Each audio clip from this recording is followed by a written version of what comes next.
ஹரி ஓம்.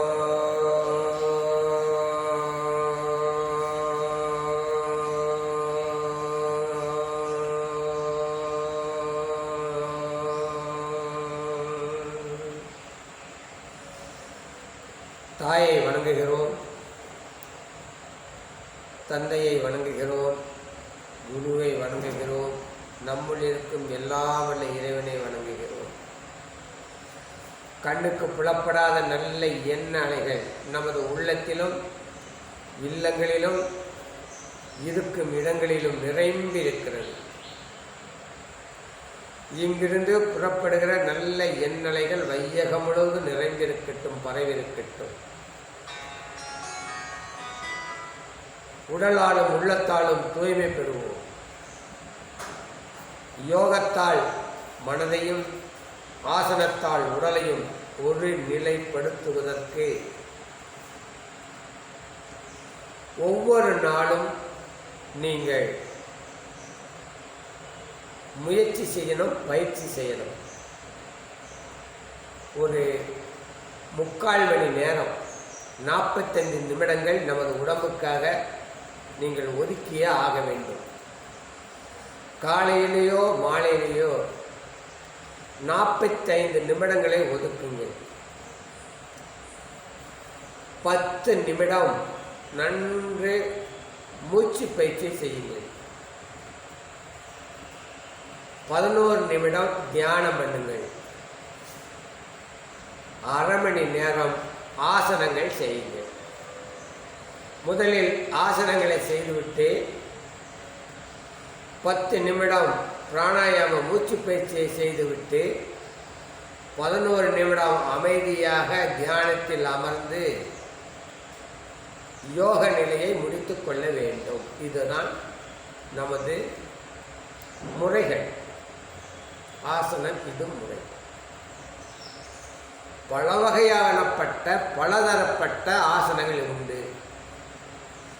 84 லட்சம் ஆசன வகைகளை ஒவ்வொரு பிராணிகளின் இருக்கையை அறிந்து அந்த பிராணிகள் இருக்கும் பொழுது அதனுடைய அசைவுகளை உணர்ந்து அதனுடைய செயல்பாடுகளை இவங்கள் அறிந்து அந்த பிராணிகள் அமரும் நிலையை நாம் கை கொண்டால் ஆரோக்கியமாக வாழலாம் என்பதை உணர்ந்து இந்த யோக வழிமுறையை வெளிப்படுத்தி அனுபவித்து தான் பெற்ற இன்பம் வையகம் பெறட்டும் என்று சொல்லி பதஞ்சலி முனிவர் சூத்திரமாகவும் அதை பின்தொடர்ந்து வந்த திருமூலர் மந்திரங்களாகவும் தந்திரங்களாகவும் ஒவ்வொரு சித்தர்களும் தங்களுடைய காலத்துக்கு தகுந்த மாதிரி தங்களுடைய அனுபவத்தை பதித்து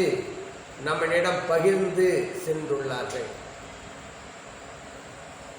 இந்த உடம்பு இல்லைன்னா ஒன்றுமே இல்லை என்பதை உணர்ந்து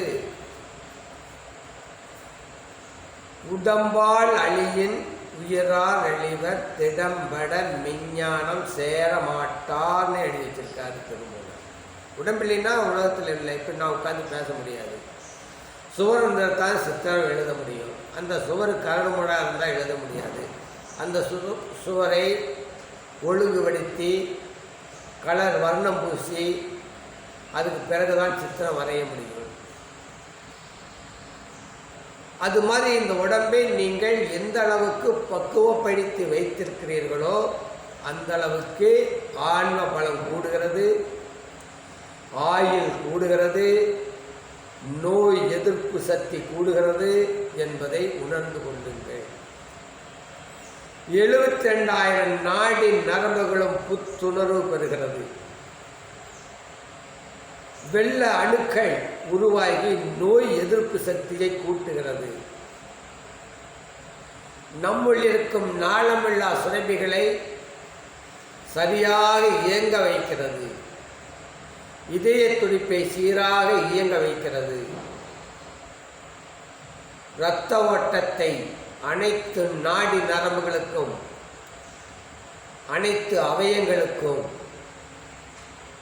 ஜீரண உறுப்புகளுக்கும் நமது செயல்பாடுகளை முழுமையாக ஆளுமை செய்யும் நம்முடைய மூளைக்கும் முழுமையாக பகிர்ந்து அதற்கு வேண்டிய சத்துக்களை பிரித்து எடுத்து பகிர்ந்து அளித்து கொண்டிருக்கிறது உள்ளே இருக்கும் அவயங்கள்.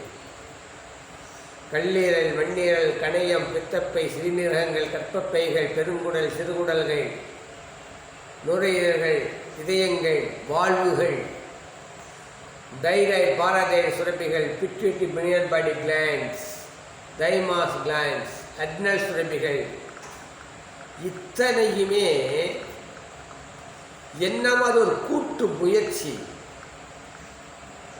உள்ளே நாம் செலுத்தும் உணவை அரைத்து கூழாக்கி ஜீரண உறுப்புகள் வேலை செய்து ஒவ்வொரு பாகத்திற்கும் என்னென்ன சத்துக்கள் தேவையோ, உதாரணத்துக்கு எலும்பு தேவை என்றால் கால்சியம், அந்த கால்சியம் சத்து எதிலே இருக்கிறது, எந்த உணவு நமக்குள்ளே சென்றிருக்கிறது, அதிலிருந்து அந்த கால்சியத்தை தனியாக பிரித்து எலும்பு சத்துக்குரிய இதை அனுப்பி கொண்டிருக்கிறது.